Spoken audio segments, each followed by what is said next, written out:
आप देख सकते हैं दोस्तों, हॉट एंड कोल्ड एसी। हाँ जी सर, आप इसके बारे में एक्सप्लेन कीजिए।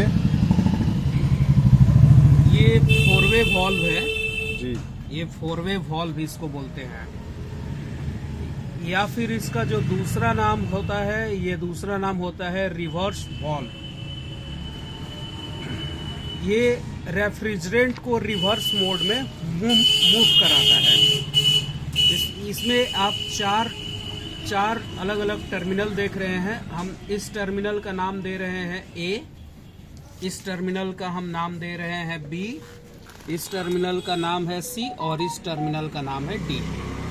और यहाँ पर एक होता है इलेक्ट्रोमैग्नेटिक कॉइल, इसको अपन बोलते हैं इलेक्ट्रोमैग्नेटिक कॉइल, जो कि करंट से एक्टिव और एक्टिवेट और डीएक्टिवेट होता है। ये आता है लाइन कंप्रेसर से, कंप्रेसर के डिस्चार्ज लाइन में ये लगता है, और ये वापस जाता है कंप्रेसर में सक्शन लाइन। और ये दोनों जो लाइनें हैं, ये दोनों हीट एक्सचेंजर में जाता है। H1 और H2 मैंने लिख दिया। अब मैं आपको समझाने जा रहा हूँ कि हीटिंग कैसे होता है। जैसे ही आप रिमोट में हीट मोड को सेलेक्ट करते हैं, कंप्रेसर से high pressure high temperature vapour refrigerant compressor से आएगा। लेकिन वो सपोज कीजिए H2 कंडेंसर है और H1 इवोपरेटर है, मतलब कूलिंग कॉइल है और ये हीटिंग कॉइल है। तो जो high pressure high temperature vapour है वो कंडेंसर में न जाकर वो इवोपरेटर में सीधा चला जाता है। High pressure high temperature vapour तकरीबन 90 डिग्री सेंटीग्रेड का हॉट वेपर इवोपरेटर में जाएगा सीधा।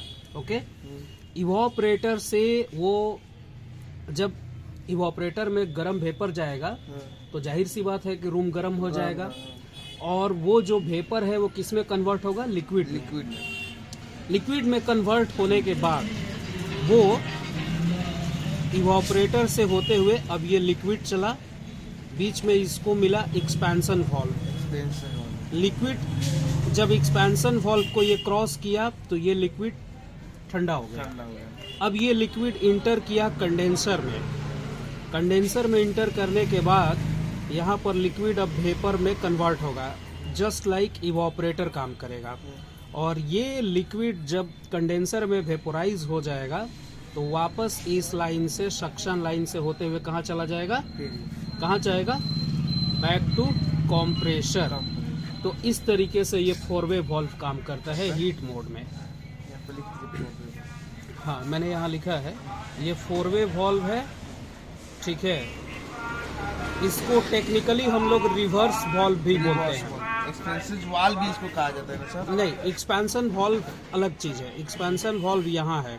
एक्सपेंशन वॉल्व जो यहाँ पर high pressure high temperature vapour आ रहा है वो आप देखिए इवोपरेटर में जा रहा है। इस बात पर को फोकस कीजिए कि ये हीटिंग में जब आप चला रहे हैं हीट मोड में, तो ये इवोपरेटर में जा रहा है।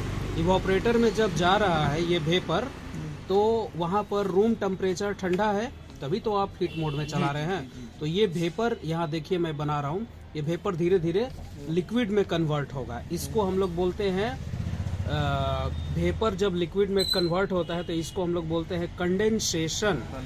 और वेपर लिक्विड में कन्वर्ट हुआ। अब ये लिक्विड जो है, ये लिक्विड है यहाँ पर high pressure medium temperature liquid refrigerant. लेकिन जब ये इस एक्सपेंशन वॉल्व, ये है एक्सपेंशन वॉल्व, जब इसको क्रॉस करेगा तब ये कन्वर्ट हो जाएगा low pressure low temperature liquid refrigerant में।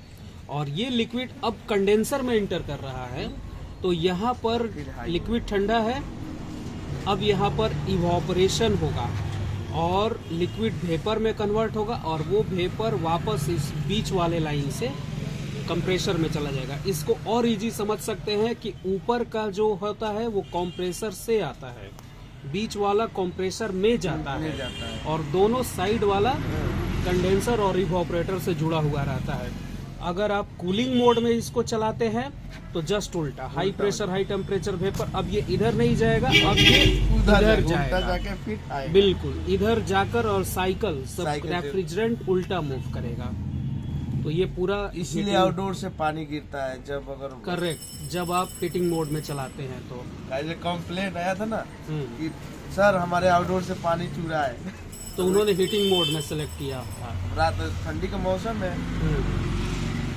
ठीक है, थैंक यू सो मच। जो कैसा है, थैंक्स। अब तो यार पीडीएफ बना के डाली ना तो पेमेंट अब पहुंच जाएगी।